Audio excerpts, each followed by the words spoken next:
Hey guys, how are you doing today? I hope that you are doing amazing and fantastic and wonderful. So, I pre-apologize for not having a real live video up on Wednesday. We did do a live stream, which is up on my channel, so technically something was posted on Wednesday, but it wasn't like my normal type of video, so I am bringing you an extra video today on Sunday, so you'll get one Sunday, Monday, and Wednesday this week. So hopefully that is good. So I am drinking from my my coffee cup or my tea mug. It's just a mug that I love that I got from Target, and it's got my new initial for my last name, and it's got my little kitty tea little spoon that she just hangs out. And I'm drinking the Hardy & Sons cinnamon tea, which is my favorite tea. I actually just made it, so it's really hot right now, so I'm actually going to, you know, let it cool down a little bit.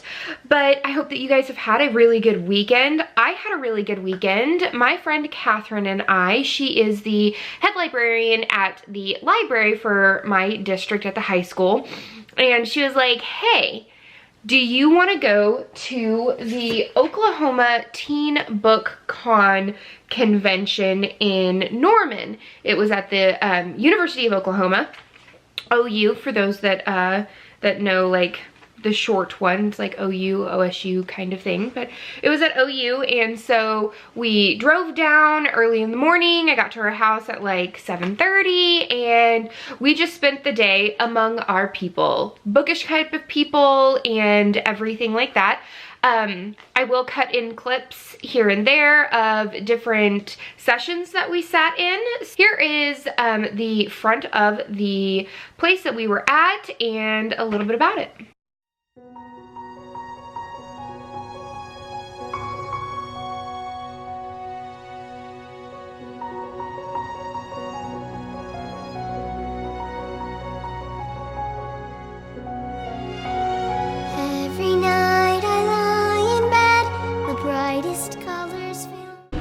Hey guys, so I am at the Oklahoma Teen Book Con right here with my friend Kathryn, and she's a librarian at the high school, and I hope that I'm able to, you know, record some more stuff for you guys inside.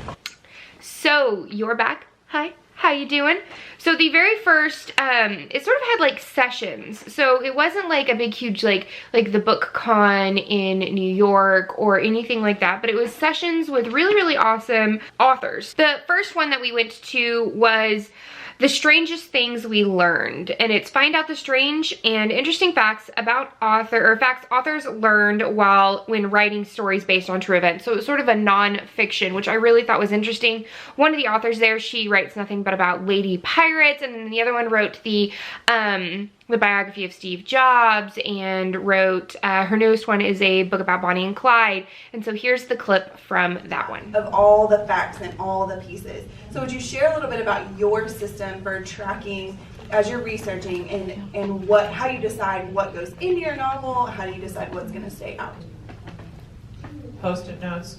I mean, seriously, my wall looks like, you know that meme of like the conspiracy theorists with like the ribbons and the strings and stuff? Like, that's just what it looks like in my office. It's a dangerous place. My kids are not allowed in there. But yeah, I mean, just it's unglamorous. Just a lot of Post-its and just trying to, you know, I have lots of documents like, you know, ships, guns, swords, you know, just like little strange files. Like, I really hope like the government is not like looking at my computer. So I love research. I adore it. I love the discovery of history and going into archives and finding out things you would have never known, and looking for great stories. So I read a lot of oral histories, and I go into archives. I look for first-person accounts. I think they're really important for telling an important nonfiction story. So the second one that we went to, I would have to say that this one was my favorite. Would have to be, they all did it, writing mystery stories. Authors describe how they write their mystery stories. And that one was a lot of fun. I really enjoyed, I thought that it was really cool. It had Jimmy Conjoles, Kit Frick, and Diana Peterfrund. And I actually got up and asked a question during this one. I didn't get it on film because, guys, I'm still really nervous about sort of getting on film in front of a whole bunch of people. I know it's like really easy for me to do it here in my own, you know, office and no one's judging me, but like Tom over there who's sitting on the floor, and Willow who's underneath my papasan chair. But like they're not really judging, they're kind of just asleep. So I really enjoyed it, and here's a clip from there. Yeah, I mean, I definitely, so I have not known what the ending is or like who the villain or killer is. But there are often smaller things along the way where I don't have it planned out, or I think I have it planned out, and then it actually kind of sucks when I'm writing it. And I will come up with something that is much more interesting during the drafting process. So, like there's kind of in the book that I'm writing now, there's kind of a midpoint twist and then an ending, bigger reveal. For my last book, I did not write the ending I had planned because I legit just typed the wrong word. And I was like, that's so much better. And then I just went with it. So, yeah. You never know. Was this literally the last word of the book? No. It was like, well, it was like this person walked in and I just typed the wrong name. And I was like, okay. Oh. That's The next one that we went to was The Art of World Building, Creating a Sense of Place. How do authors build the worlds their characters inhabit? So we got to visit with the authors and really get a sense of like how they decided to build their world. It was with Joelle Carbonneau and Scott Reitigen, who wrote the Nixia and a few other books as well. That one was really, really good. I really enjoyed the authors going back and forth and talking with each other. And the person who was running it with the question, she had really, really thought-provoking questions, which I really enjoyed and liked quite a bit. That one was really, really good as well. I really, really enjoyed that. So cautionary versus inspiring. I like both of them. So like as Nixia takes place, they're launching off to a new planet, and so you have that element of like the inspiring. One of the lines that the head of the corporation says, he says, unlearn your idea of impossible, because what they're about to encounter is like going to completely open up their worldview. So it is inspiring, but the vehicle by which they're getting there is this corporation who sets all the rules and slowly turns everything happening on that spaceship into a small little dystopic world. And so if you don't learn the rules of their game, you lose. And if you lose, you're not involved in their plans, and they have you out in the middle of nowhere. It's not like you can just like go home when you're done. So I think that kind of mixture of like, yes, it's inspiring to go somewhere new, but who's taking you there? What are their rules? And how are you going to survive it? Those questions kind of come to the forefront. With the Phoenix Horse one, like it is like an intense empire-like setting. But like, let's be real, I just wanted to have really cool horses that people were riding and have lots of fun on. And so that is meant to like inspire a sense of, again, weird that I've brought up Brandon Sanderson twice, but he says this concept of wonder. You sometimes want your reader to take a step back. I don't. I think horses are scary a little. I feel like we need to get you on top of like I'll ride a horse. wonder and how cool it is. Yeah, He's not I riding think a it's horse. amazing. I just want my horses that when someone tries to put you into the wall, if you've mixed the right alchemical mixture in, that horse can run up the wall and then up onto the plateau, because that's what you've Wow, you need a do. really good saddle for that. Yes, you do need a Like very the good rider saddle. needs Yeah. a very Well, customized you saddle. you're shifting with their guy. Anyways, it's I think you look at the story you're writing, and yes, you can have cautionary tales, you can have inspiration. Sometimes it's good to mix both. The one key thing I think that you do want to avoid in a cautionary tale, you don't just want to preach. So those were the 3 sessions that Kathryn and I went to, and then we got some bookish goodies. So I I was really, really excited when I found out that Plot Twist Wicks was going to be there. She is a candle maker, a bookish candle maker based in Oklahoma, and she actually has a cozy mystery candle that I really, really enjoy, and so it's got cozy mystery written on it, and I've been wanting to purchase this one for a while now, and it's got little glitter in it, and it just smells amazing. And I know like some bookish people are like, yes, we're gonna keep that on our shelves forever, and I am gonna keep it on my shelf forever, but I'm also burning it, okay guys? Like, it is fig and sea salt, which is amazing, and I am one that I have to burn my candles when I get them. And so you'll see a couple of pictures of this candle on my Instagram, and I will tag her.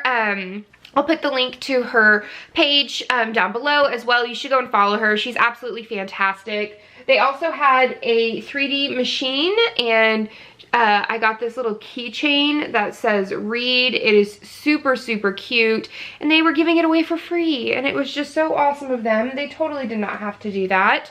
I bought this shirt, and it says that I was raised by books, and it's got a little wolf on it, and it was super, super cute, and this is really comfy. So flippin' comfy. I love it. I did purchase one book from the actual book con, and it is Verify by Joelle Carbonneau. The way she was describing it gave me Fahrenheit 451 vibes, which I am in love with Fahrenheit 451. It's one of my absolute favorite books that I ever read whenever I was in school. And even the blurb on the front says, wow, shades of Fahrenheit 451 and Orwell's 1984. Painfully real and urgent. Read this book. And it looks amazing. This cover is just really giving me Fahrenheit 451 vibes. It's very Art Deco-y, and I really enjoyed it. And the author herself, I extremely enjoyed. Like, her whole entire, whenever it was the Worldbuilding one, I was so enthralled with the author and the way she articulated herself, and just, I really loved her. And she kind of reminded me of Sigourney Weaver. Like, I don't know, but she gave me Sigourney Weaver vibes. But I'm so thrilled to have picked up this book, and she signed it to me. So I've got a signed copy, and she wrote, "Words have power." And I am really, really excited.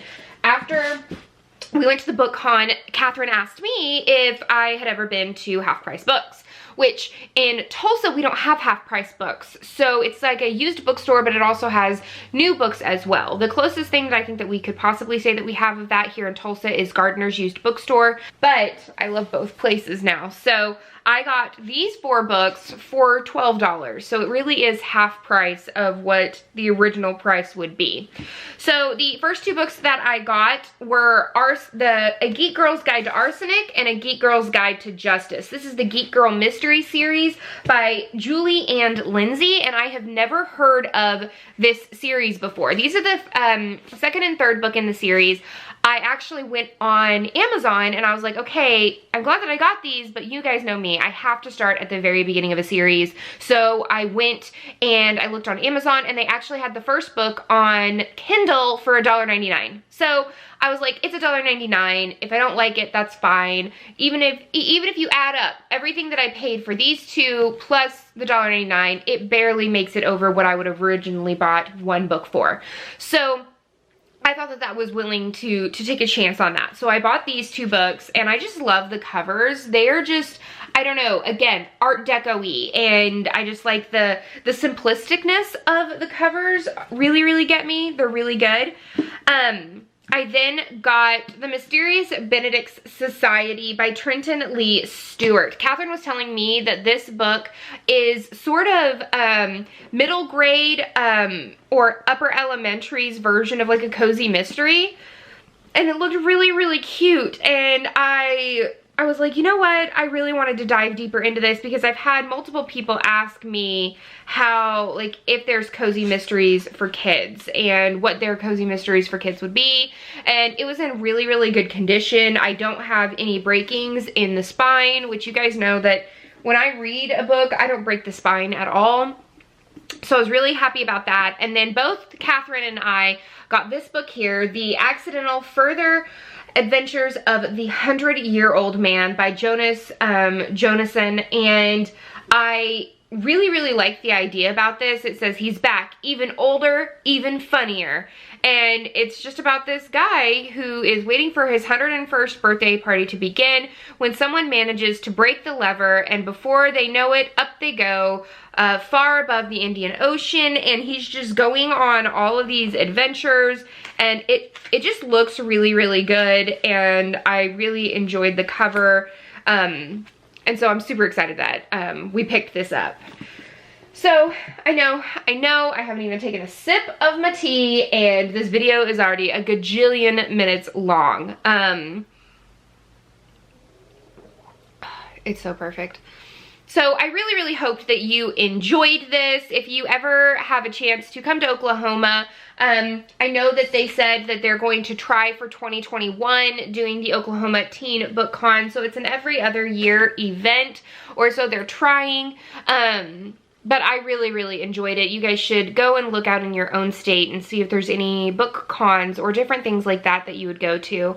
Please, please give this video a thumbs up and subscribe if you haven't already. And until next time, guys, happy reading. Bye.